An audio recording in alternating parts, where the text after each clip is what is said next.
Добрый день, уважаемые читатели.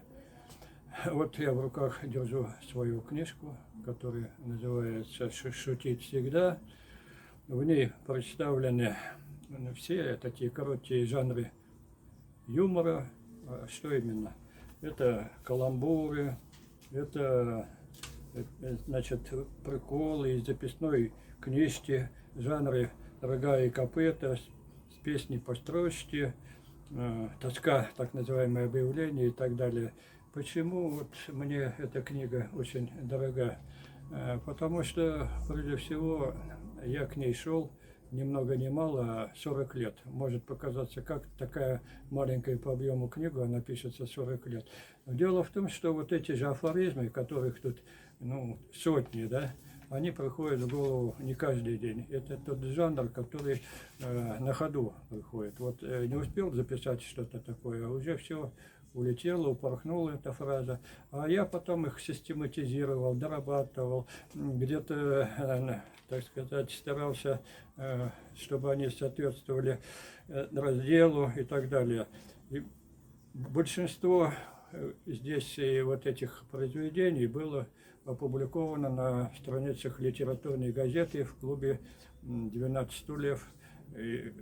И вот за публикацией своей я в 2017 году стал лауреатом конкурса «Золотой теленок» клуба «12 стульев». И для меня это очень дорого признание вот моих небольших таких заслуг. Потом вот в 2019-2016 году я стал лауреатом международного конкурса национальной литературной премии «Золотое перо Руси». Меня публиковали вот практически все журналы, которые выходят в России или выходили, к сожалению, некоторых уже нет. Это журнал «Крокодил», который выходил тиражом 5 миллионов 700 тысяч экземпляров. Это журналы также «Вокруг смеха», «Фонтан», «Чаян», «Веселуха», «Ханек» и другие. Произведения печатались еще в Германии, Болгарии, Канаде, Австралии, Таиланде, Соединенных Штатах. Ну, то есть я рад, что эта география творчества, она продолжает расширяться, что юмор, несмотря ни на что, продолжает, вот, так сказать, занимать свою позицию. И спасибо вот башкирскому издательству книжному «Титап» за то, что оно действительно, как бы, несмотря на все сложности, несмотря на все трудности, продолжает выпускать подобные книги. А мы будем стараться, мы будем, так сказать, ставить перед собой задачу, чтобы юмор наш, он сплачивал народы, чтобы юмор вызывал действительно улыбку, чтобы мы с помощью юмора могли преодолевать такие препятствия, потому что негатива очень много. А для сатирика что такое негатив? Он берет этот негатив, наизнанку выворачивает, и получается позитив, получается юмор. И так вот в каждом конкретном каком-то случае. Но здесь в этой книге есть еще, внутри книги есть книга каламбуров. И вот над ней я тоже работал фактически всю свою творческую жизнь.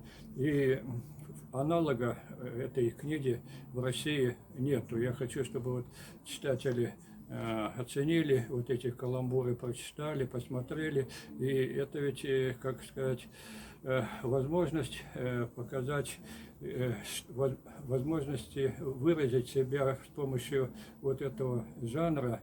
Они дают какое-то, понимаете, вот слово приходит человеку, да, и вот оно крутится около автора, но это все не случайно. Ты чувствуешь, что здесь какой-то второй подтекст есть, что здесь надо это слово взять, обработать, отшлифовать и довести до читателя, вот, что я и старался делать.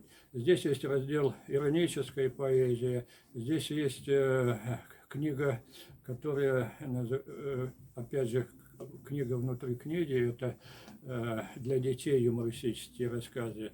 Я считаю, что сейчас дети, как никто другой, понимают юмор, и старался для них вот написать юмористические рассказы. Ну, это все надо читать, знакомиться. Я буду рад, если читателю что-то это понравится. И будем стараться, значит, работать, чтобы опять познакомить читателя со своими новыми произведениями.